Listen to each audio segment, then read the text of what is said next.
प्यारे बच्चों, अपने पिछले वीडियो में हमने फर्स्ट सी एक्सरसाइज के 11th क्वेश्चन तक कंप्लीट कर लिए थे।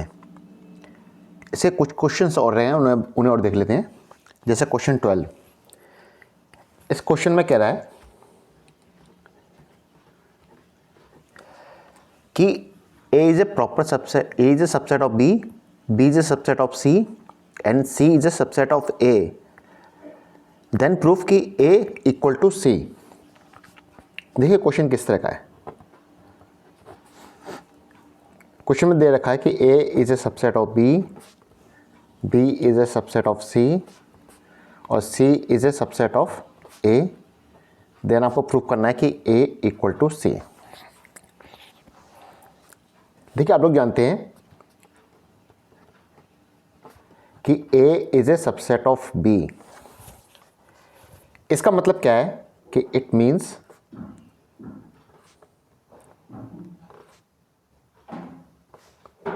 all elements of set A is in set B। इसका मतलब A के जितने भी एलिमेंट्स होंगे वो B के अंदर होंगे। ठीक है, फर्दर क्या हुआ बेटा, फर्दर देखिए बेटा क्या गिवन किया इन्होंने, B is a subset of C। वही चीज़ कि इट मीन्स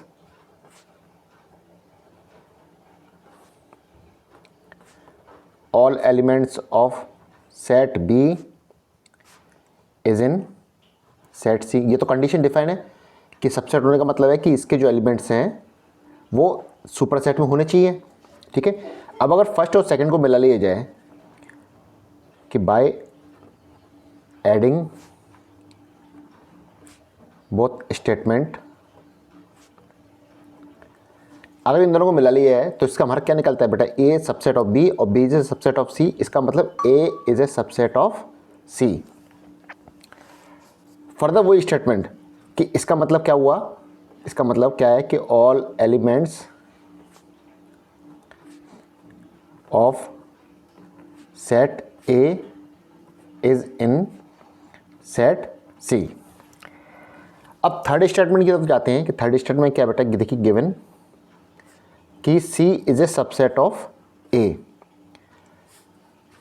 अब इक्वेशन फर्स्ट को देखो और इक्वेशन सेकंड को देखो। फर्स्ट में कह रहा है कि फर्स्ट में हमने क्या निकाला कि A is a subset of C और गिवन में क्या दिया हो, C is a subset of A। First से क्या डिफाइन होता है कि all elements of A is in set C, और सेकंड इक्वेशन से क्या होता है कि C के जितने भी एलिमेंट्स हैं वो A में। तो ये दोनों कंडीशन कब फुलफिल हो पाएंगी कि जब दोनों के एलिमेंट्स इक्वल हों, तभी तो हम कह सकते हैं कि A के पूरे एलिमेंट्स C के अंदर हैं और C के पूरे एलिमेंट्स आपके A के अंदर हैं। तो जब आपके एलिमेंट्स आपसे बराबर होगा तो इसका मतलब आप क्या कह सकते हैं, A इक्वल टू B, और ये आपका प्रूव्ड हो गया। Sorry, A equal to C, ये आपका यहाँ से प्रूव हो जाता है। फर्दर आगे बढ़ते हैं बेटा। इसका 13 क्वेश्चन 13 में क्या कह रहा है कि for any set A prove that कि A is a subset of null set. ये इंडिकेट क्या करते हैं आपस में कि A equal to null set. इसका मतलब अगर स्टेटमेंट को ये लेके चलें तो हमारा ये स्टेटमेंट आना चाहिए और ये स्टेटमेंट लेके चलें तो हमारा ये स्टेटमेंट आना चाहिए। ठीक है,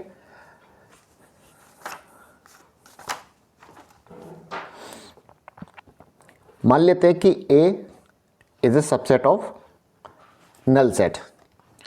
इसका मतलब क्या निकल के आता है कि A is also a null set, क्योंकि जब नल सेट का सबसेट है तो इसका मतलब क्या है कि इसके पास भी कोई एलिमेंट होगा नहीं है ना A के पास। जब A के पास एलिमेंट नहीं है तो A भी एक नल सेट ही है, नल सेट है। इसका मतलब क्या निकल के आ गया बेटा कि A equal to null set. ठीक है, हमने लेफ्ट हैंड साइड को लिया और राइट हैंड साइड पे पहुंच गए। अब हम राइट हैंड साइड को लेते हैं कि if A equal to null set, A equal to null set, आपने पहले पढ़ा हुआ है क्या कि every set is subset of itself. आपने देखा था ना वो प्रॉपर सबसेट, और उसमें दिखाया था अपना सबसेट में कि जो इक्वल वाला एलिमेंट होता है वो आपका क्या है, वो सबसेट कहलाता है ना। तो खुद का भी सबसेट वो खुद बना लेता है, जितने भी एलिमेंट्स है खुद को लेके भी एक सबसेट बना लेता है। तो जब ये नल सेट के इक्वल है तो इसका मतलब क्या हुआ कि A is a subset of null set, जो कि खुद का सबसेट भी तो हो सकता है ये। ठीक है, लेफ्ट हैंड लेके चले तो हम राइट हैंड पहुंच गए, और राइट हैंड लेके चले तो हम लेफ्ट हैंड तक पहुंच गए। इसका मतलब हमारे स्टेटमेंट बिल्कुल सही है, प्रूव हो गया ये चीज़। इसका लास्ट क्वेश्चन देखिए अपना, क्वेश्चन नंबर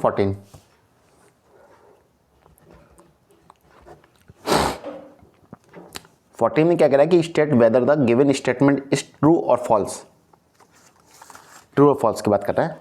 इसका फर्स्ट पार्ट क्या कहता है? फर्स्ट पार्ट कहता है कि if A is a proper subset of B and X does not belongs to B,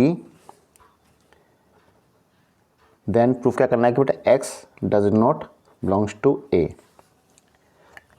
ये स्टेटमेंट बताना है कि ये स्टेटमेंट सही है या गलत है। आप जानते हैं बेटा कि A is a subset of B। इसका मतलब क्या निकल के आता है कि all elements of set A is in B. यही तो मतलब निकल के आता है, all element of set A is in B. अब अगर इस कंडीशन की बात करें कि if X does not belongs to B and x belongs to a, ये कंडीशन हम मानते हैं कि x b को बिलोंग नहीं करता, लेकिन x a को बिलोंग करता है। तो जब a को बिलोंग करता है और b को बिलोंग नहीं करता, क्या आपका ये कंडीशन काम करेगी? तो इसका मतलब x is not a subset of b। जब x b को बिलोंग कर रहा है और x b को बिलोंग नहीं कर रहा है और x a को बिलोंग कर रहा है, इसका मतलब क्या हुआ कि x में एक एलिमेंट है x, a में एक एलिमेंट है x जो कि b में नहीं है।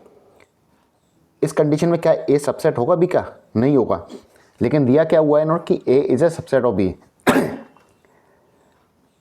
इसका मतलब क्या निकल के आता है? इसका मतलब कि if X is not a element of B then X also is not a element of A. इसका मतलब हमारा ये स्टेटमेंट ट्रू है। ठीक है, आगे बढ़िए इसके सेकंड पार्ट में।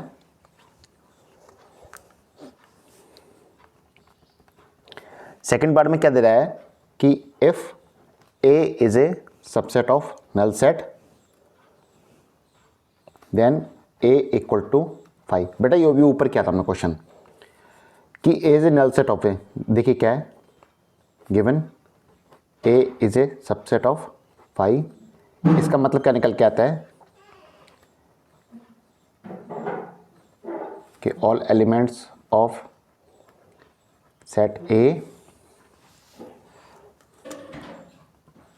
इज इन सेट, सॉरी यहाँ लिखिए बी, सेट बी।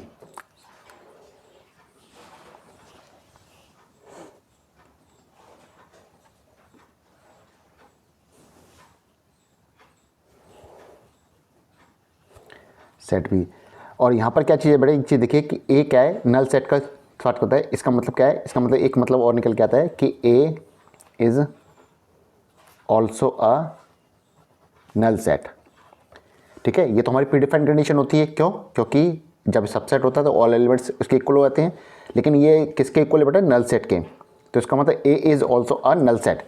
जब नल सेट का है तो इसका मतलब इसके पास भी कोई एलिमेंट नहीं है, और हमारे स्टेटमेंट ए इक्वल टू 5 ये हमारे यहाँ से ट्रू है। ठीक, फर्दर आगे बढ़ते हैं बेटा।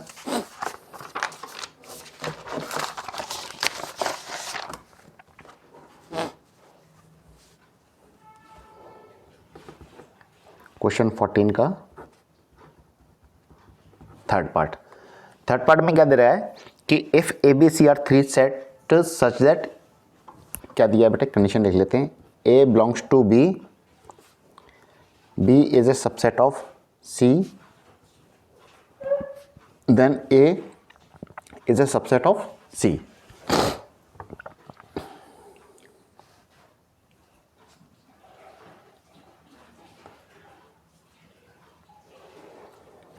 बेटा देखिए इसमें क्या दिया है, जैसे इसमें दिया है कि गिवन कि B is a subset of C। इसका मतलब वही चीज़ निकल के आती है कि all elements of set B is in set C। All elements of set B is in set C। Also given कि A बिलोंग्स टू B। इसका मतलब क्या है, इसका मतलब निकल के आता है कि set A is a part of set B element. इसका मतलब क्या बेटे, सेट A जो है वो सेट B के अंदर एक एलिमेंट की तरह पार्ट है इसका, ठीक है। आगे देखिए इसमें क्या दिया है कि because B is a subset of C,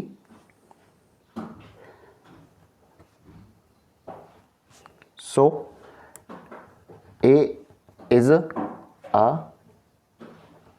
part of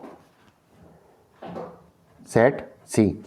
इसका मतलब अगर ये इसका B जो एलिमेंट जो सेट A है वो सेट B का एक एलिमेंट की तरफ पार्ट है और B क्या है, सबसेट ऑफ C है। इसका मतलब A is also a part of set C। ये इसका एक पार्ट हो सकता है, लेकिन अगर इसमें ये कह रहा है ना कि बेटा सबसेट है, तो सबसेट नहीं है। बिलोंग्स टू होना और सबसेट होना दोनों में डिफरेंट है, डिफरेंट चीज़ है। मैं आपको बताऊंगा किस तरह से क्या चीज़ है। तो यहाँ से क्या निकलेगा, B is a subset of C और A is A part of set, इसलिए A is A part of C। तो अगर ये स्टेटमेंट इस तरह से दिया होता कि A बिलोंग्स टू C, तो हमारे यहाँ पर स्टेटमेंट सही होता, क्योंकि A B को भी बिलोंग करता है, तो B C का सबसेट है, तो A C को भी बिलोंग करेगा। लेकिन इन्होंने दिया क्या हुआ है, इन्होंने दिया हुआ है कि A is a subset of C, जो कि बिल्कुल गलत स्टेटमेंट है। तो इसका मतलब ये स्टेटमेंट आपको यहाँ से फॉल्स है। इसका एक दूसरा तरीका और है, ये तो हुआ थ्योरेटिकल पार्ट्स, और इसमें जैसे किताब में दिया हुआ ना बेटा, उस चीज़ से भी आप सिंपली इसको समझा सकते हैं। कैसे, देखिए सेकंड मेथड में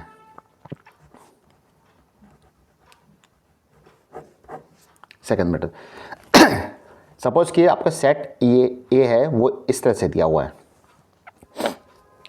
अब इन्होंने दिया हुआ है कि B is a subset of C। B set को हम लेते हैं, B सेट को कैसे लेते हैं बेटा, देखिए इसके अंदर ये A सेट दे दिया और आपका ये B दे दिया। अब आप देखिए सेट A वो यहाँ पर इसके अंदर आ गया। इसका मतलब सेट A जो है वो B का एक एलिमेंट्री पार्ट है, ठीक। आगे दिया हुआ है C क्या है बेटा, B और C का आपस में सबसेट बने हुए हैं। तो इसमें क्या देते हैं हम, तो A B और C। अब आप देखिए यहाँ पर कि A बिलोंग्स टू B, बात सही है यहाँ पर, ठीक है। B is a subset of C, B is a subset of C, क्योंकि इसे दोनों एलिमेंट्री पार्ट इसमें है, ठीक है। तो आप देख के बताइए क्या एक C को बिलोंग करता है, A C का सबसेट है, तो क्या A C का सबसेट बनेगा बेटा। ये एलिमेंट्री पार्ट है, यहाँ पर एलिमेंट्री जुड़ा हुआ है, ठीक है। तो ये एलिमेंट्री पार्ट में बिलोंग्स टू तो हो सकता है, लेकिन सबसेट इसका नहीं बनना। तो यहाँ पर स्टेटमेंट आपका ये फॉल्स है, ठीक है। ये इसका शॉर्टकट मेथड है थोड़ा सा, ठीक। इसमें आगे बढ़िए बेटा फोर्थ पार्ट में। फोर्थ पार्ट में क्या दे रखा है कि if A B C are three set such that A is a subset of B और B belongs to C, then A belongs to C। A subset of B और B belongs to C, पूछ रहा है कि A belongs to C। इसमें भी बेटा वो एक किताब वाली हिंट से कर लेते हैं, वो सिंपल पड़ जाती है आपकी। देखिए इसमें सेट A में क्या दिया है कि A इस तरह मान लिया अपने A और B आपने मान लिया A और B। तो यहाँ पर देखिए, यहाँ पर ये कंडीशन फुलफिल हुई कि A is a subset of B, क्योंकि A का जो एलिमेंट्री पार्ट है वो यहाँ पर इस एलिमेंट्री पार्ट में मिल रहा है आपस में, ठीक है। तो A is a subset of B। अब आगे कह रहा है कि B बिलोंग्स टू C। इसका मतलब ये पूरा का पूरा पार्ट जो है वो C के अंदर आना चाहिए। C के अंदर क्या आना चाहिए, देखिए ये A और B, क्योंकि तभी तो बिलोंग्स टू आएगा, क्योंकि पूरा एलिमेंट्री पार्ट ले रहे हैं। इस एलिमेंट्री पार्ट का मतलब ये है कि पूरा ये सबसेट के अंदर एक एलिमेंट की तरफ काउंट होगा और एक एलिमेंट एक ले लेते हैं सी। अब देखिए बी बिलोंग्स टू सी, बात सही है क्योंकि ये एलिमेंट्री पार्ट इसके अंदर है, तो इसका मतलब बी का पार्ट पूरा सी के अंदर आ रहा है। क्वेश्चन में कह रहा है कि ए बिलोंग्स टू सी, ए का पार्ट है बेटा, देखिए ये एलिमेंट सिर्फ सी है और यहाँ पर दिया है इन्होंने पूरा सबसेट बनाते हुए ए बी, ये ए और ये ए बी मैच नहीं करते, यहाँ पर आपका स्टेटमेंट फॉल्स हो जाता है। ठीक है, फिफ्थ पार्ट की दबाइए।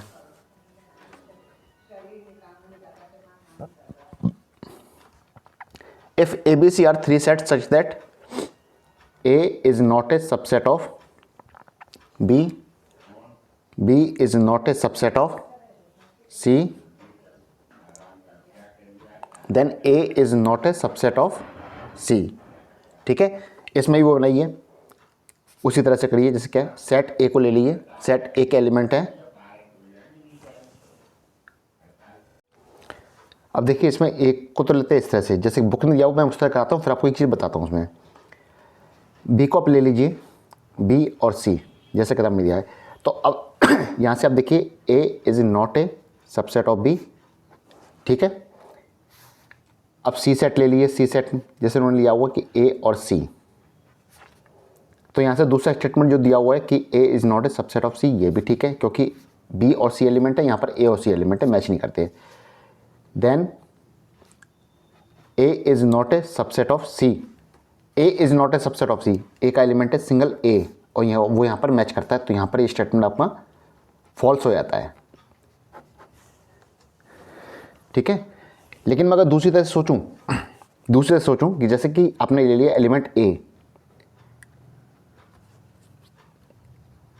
B सेट ले लिया जिसमें आपने ले लिया P और Q, और C ले लिया एलिमेंट X और Y। अब अगर यहाँ दिखाया है तो A is not a subset of B, B is not a subset of C, further देखेंगे तो A is not a subset of C, इसका मतलब यहाँ पर स्टेटमेंट ट्रू हो जाता है। तो मेरे साथ तो थोड़ा सा इस क्वेश्चन में थोड़ा डाउट है, इसमें दोनों बेनिफिट मिल जाते हैं क्योंकि हमारे सिलेक्शन इस चीज़ पर डिपेंड करता है कि हमने एलिमेंट सेट के अंदर एलिमेंट्स हमने क्या लिए हुए हैं। ठीक है, लेकिन जैसे किताब में दिया आप उस हिसाब से कर लीजिए। मतलब मैं सोच के चलता हूँ अगर एलिमेंट में इस तरह से मान के चलता हूँ तो ये क्वेश्चन थोड़ा सा डिस्प्यूटेड हो जाता है। ठीक है, इसका लास्ट पार्ट है, वो लास्ट पार्ट और देख लीजिए आप लोग।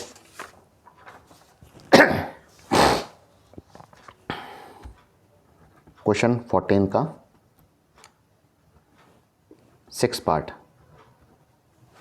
6 पार्ट में क्या दे रहा है कि let A and B are sets such that X belongs to A और A belongs to B,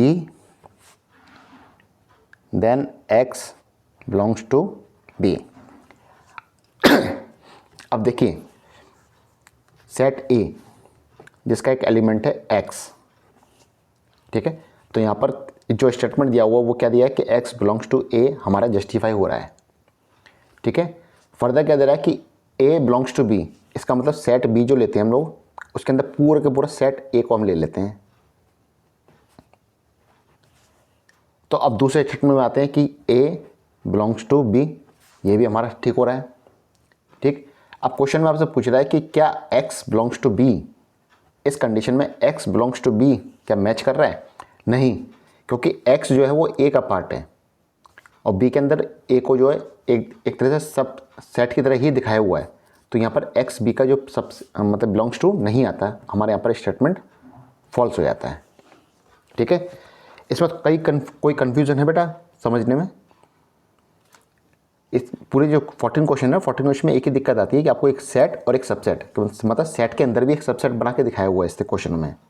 ठीक है, तो वहाँ पर कन्फ्यूज मत होना, एक दो बार समझ लेना, और कोई दिक्कत हो बच्चा मुझे डिस्क्रिप्शन बॉक्स में आप मैसेज करिए, मैं आपको इसको सॉल्यूशन दे दूँगा चीज़ के लिए। यहाँ पर हमारी फर्स्ट एक्सरसाइज कंप्लीट हो रही है। फर्दर हम लोग नेक्स्ट वीडियो में फर्स्ट डी एक्सरसाइज और ई एक्सरसाइज, ये जो फर्दर एक्सरसाइज हैं उन्हें हम कंप्लीट कर लेंगे। अगर वीडियो कंटेंट पसंद आ रहा हो तो बेटा लाइक, सब्सक्राइब और शेयर करना बिल्कुल मत भूलिएगा। कीप वॉचिंग बेटा।